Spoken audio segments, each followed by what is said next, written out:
انا بقيت بفكر في الانتحار بسبب ابويا. انا هحكي لكم حكايتي. انا عندي 18 سنة.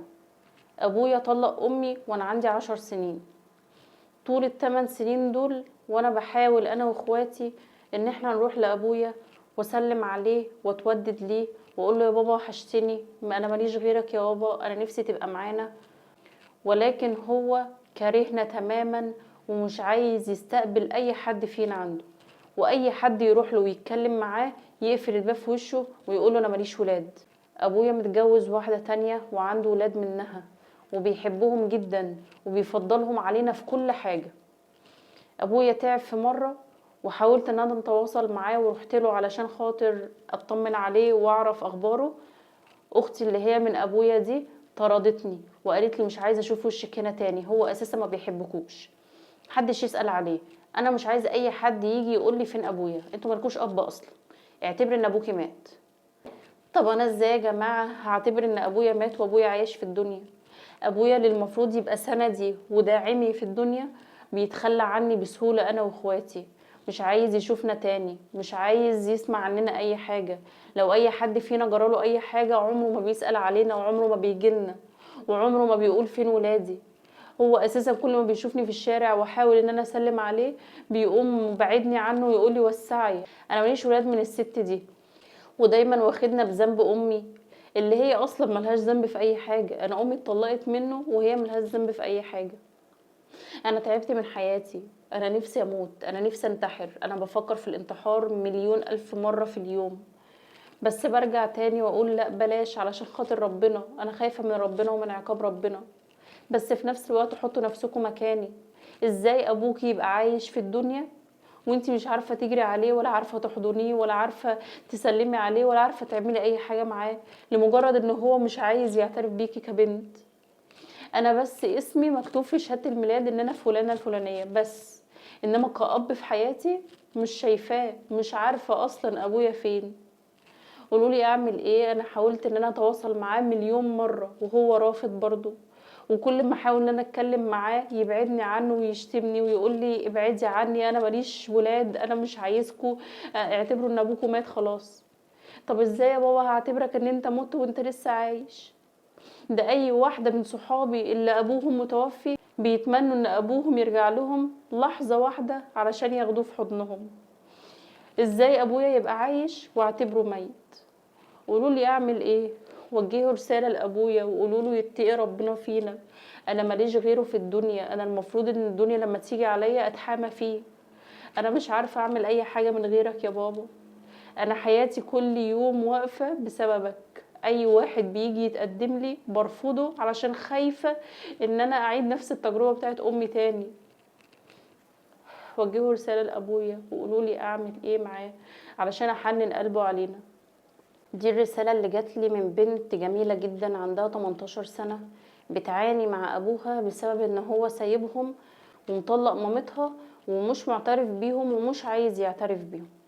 أول حاجة بجد الله يكون في عونك، الله يكون في عونك إن أبوك يبقى عايش وفي الحياة ونفسه في الدنيا وإنتي مش حاسة بالنفس ده. ربنا يكون في عونك إن أبوكي اللي المفروض يبقى سند ليكي وداعم ليكي في الدنيا يعتبر مش موجود. بسبب ايه؟ الله اعلم، هي ما ذكرتليش اسباب، هي كل اللي قالتهولي ان هو كارههم. ليه؟ حاولي تتواصلي معاه، هو مش عايز، هو رافض. طب ليه؟ انت ايه مبررك؟ طالما انت مش قادر ان انت تتجوز وتشيل مسؤولية بتتجوز ليه؟ طالما انت هتجيب ولاد وهترميهم في الاخر ومش هتعترف بيهم بتتجوز ليه اصلا؟ ليه تجيب طفل على الدنيا وانت مش قادر تتحمل مسؤوليته او مش حابب الاطفال مع ان انت بتحب ولادك التانيين؟ ليه بتفرق؟ ما تعرفش عقوبة ده ايه عند ربنا؟ ان يوم القيامة لما ربنا يوقفك قدام ولادك دول ويسألك عنهم وانت ما تبقاش لاقي اي اجابة لانك اتخليت عنهم في الدنيا. بنتك محتاجاك سندها، بنتك محتاجاك في ظهرها، محتاجاك داعم ليها وسند ليها في الدنيا. اي وقت هتقع فيها هتبقى محتاجاك جنبها. حط نفسك مكانها، شوف دي لما بتروح مع اصحابها ويتجمعوا في مكان ولا في حفله مثلا في المدرسه وتلاقي كل واحده جايبه ابوها معاها وهي الوحيده اللي رايحه من غير اب. والاسم ان ابوها عايش، ابوها مش ميت. ابوها لو ميت هنقول ماشي خلاص هو مات وربنا يرحمه، انما انت عايش. ازاي قادر تعيش وازاي قادر تيجي اخر اليوم تنام وتحط دماغك على المخده وتبقى مرتاح خالص وضميرك من جواك مرتاح وبنتك بتتعذب بسببك؟ انت لو مت ولا جرالك حاجه بنتك هتدعي عليك مش هتدعي لك. بدل ما تقول ربنا يرحمه هتقول ربنا يجحمه. ابويا دوت اصلا ما كانش موجود في حياتنا، فانا هبقى قلبي عليه ازاي؟ اتقوا الله في ولادكم. بتطلبوا من الولاد طول الوقت ان هم يبروا ابوهم وامهم وانتوا اصلا ما بتعملوش اي حاجه للبر ده. ازاي مطلوب من بنت او ولد ان هو يبر ابوه وامه وهو مش لاقي منهم حنيه، مش لاقي منهم طبطبه، مش لاقي منهم في اخر اليوم بعد تعب اليوم كله، سواء هي في الدراسه ولا بتشتغل ولا هنا ولا هنا، ما تلاقيش حضن يطبطب عليها ويقول لها ربنا يعينك ربنا معاكي. بنتك دي لو اي عريس جالها مين اللي هيقف له؟ مين اللي هيتفق معاه؟ مين اللي هيمشي لها جوازتها او هيقول له لا انا مش موافق عليك؟ مين اللي هيرشدها للصح ومين اللي هيرشدها للغلط؟ اما كنتش انت جنبها. امها لوحدها مش كفايه. البنت دايما بتبقى محتاجه حضن يطبطب عليها بدل ما تدور عليه بره.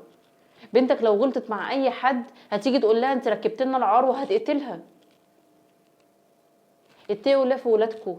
خد بنتك في حضنك، ارجع لولادك. ولادك دول زي ولادك دول، مفيش اي فرق بينهم. واتقي الله في المعامله ما بينهم وساوي بينهم واعدل بينهم، علشان يوم القيامه هتتسأل عن كل فرد انت خلفته ورميته.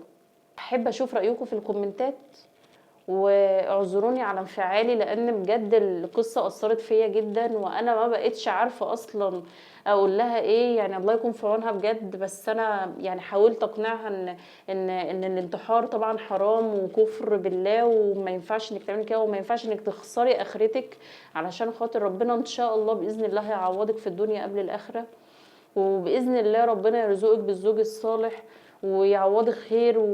واحب اشوف رايكم في الكومنتات، ولو عجبكم الفيديو اعملوا متابعه وشير علشان يوصلوا كل جديد. وان شاء الله استنوني في الحلقه الجايه مع احكي لي حكايتك. اي حد عنده رساله او مشكله يتفضل يبعتها لنا على رسائل الصفحه وهنتواصل معاه وباذن الله هنحل مشاكلنا كلها مع بعض.